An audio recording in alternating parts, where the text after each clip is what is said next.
Welcome to 13 Plus. I'm Dan Maries, and we're just 20 minutes away from kickoff from the Valero Alamo Bowl.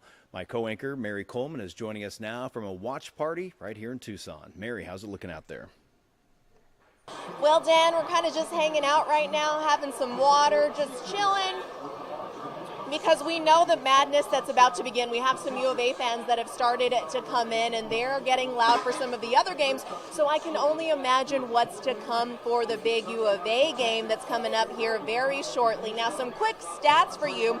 We are 880 miles away from the Alamo Dome, right here where we are at Cheeseburgers, Cold Beers and Cheeseburgers.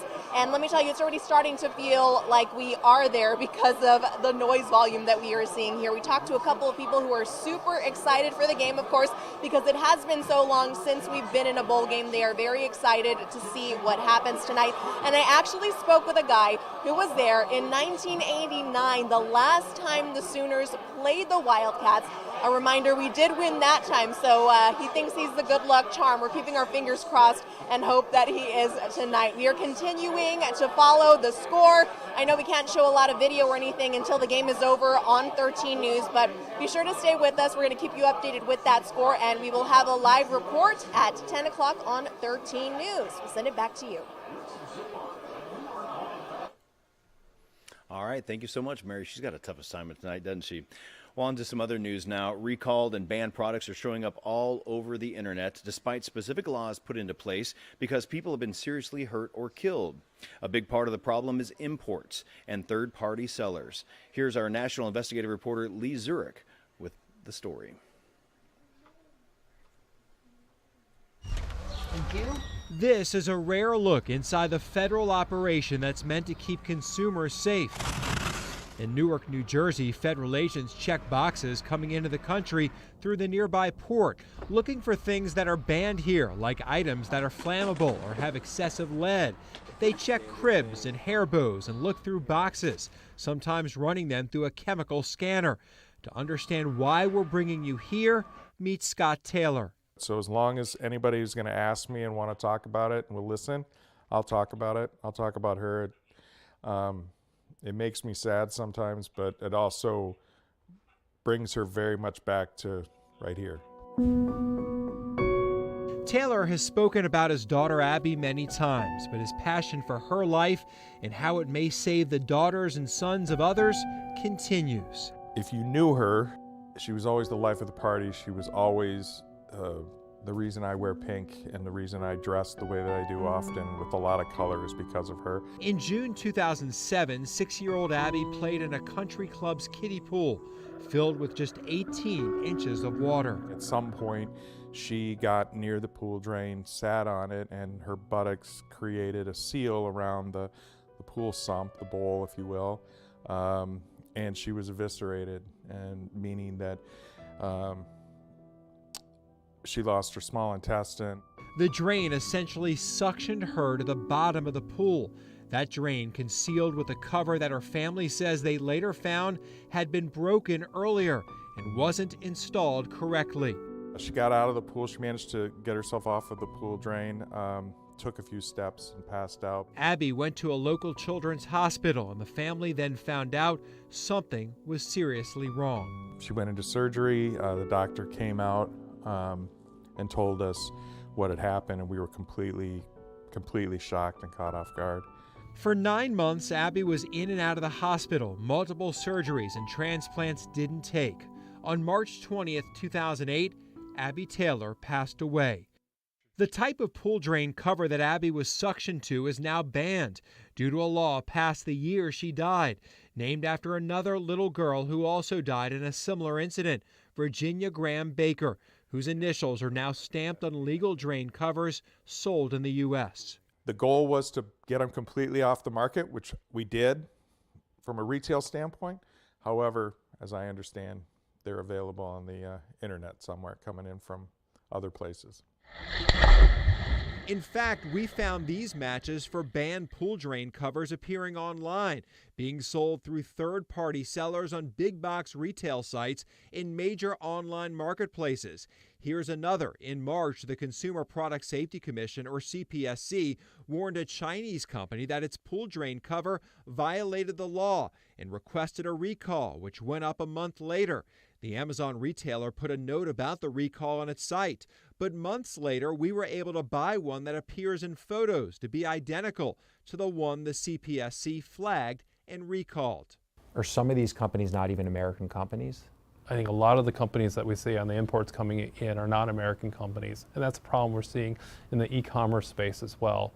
What we're seeing is that on the platforms that you're buying things, you think you're buying it from somebody else, but really it's a fly-by-night seller coming in from overseas. This is where we come back to the federal facility in Newark, one of just 24 ports in the U.S. where the CPSC regularly inspects shipments. We have a tremendous amount of trade in this country, tremendous amount of product coming into it. So do we catch everything? Not enough, because we don't have the resources to really get out there and cover everything as much as we'd like to.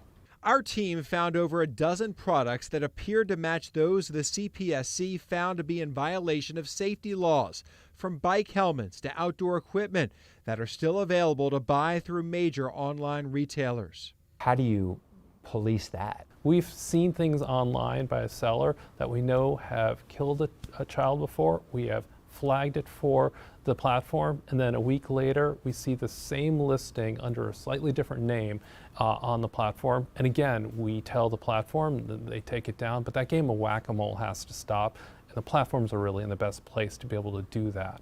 We analyzed hundreds of notices of violation from the CPSC.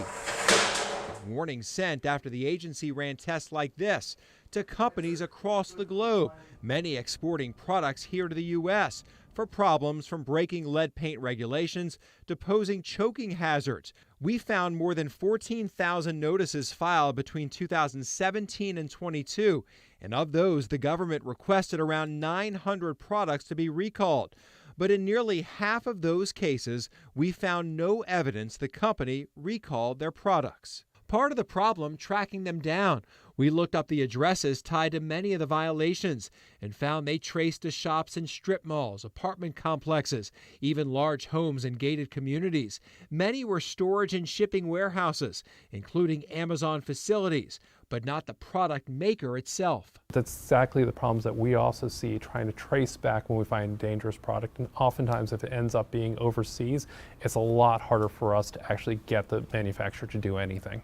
Here's part of the reason why. Foreign or domestic, the CPSC can't force a company to do a recall without jumping through assorted hoops.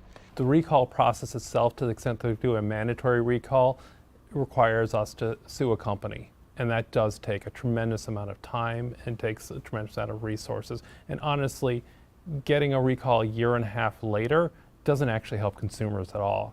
In July, Amazon announced a new program. It will now alert consumers when products they buy on Amazon have recalls or warnings, a step that might help parents who turn online for a quick place to buy anything from cribs to toys. If the product is illegal in the U.S., you shouldn't be able to buy it, whether it's coming from China or anywhere else.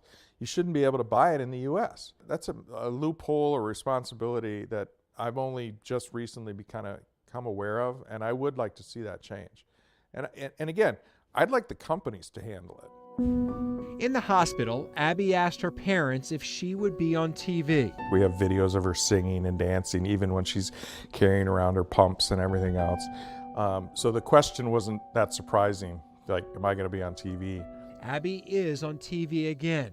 Her father will continue talking about her, continuing pushing for better government oversight until his mission is accomplished. We said, why, honey? And she says, we need to tell families about this pool drain thing so that I don't want any other kids to get hurt like I got hurt.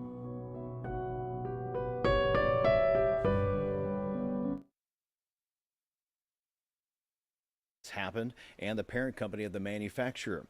They settled out of court with a drain maker, which said it thought her death was caused by a maintenance issue, but they still paid.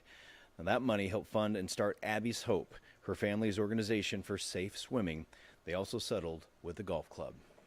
Well, we leave you tonight with a live shot from our camera up on Mount Bigelow in the Catalina Mountains, as you can see the city lights twinkling of Tucson. Thank you for joining us for this 13 Plus Fastcast. We'll see you back here for 13 News at 10 o'clock. Have a good night.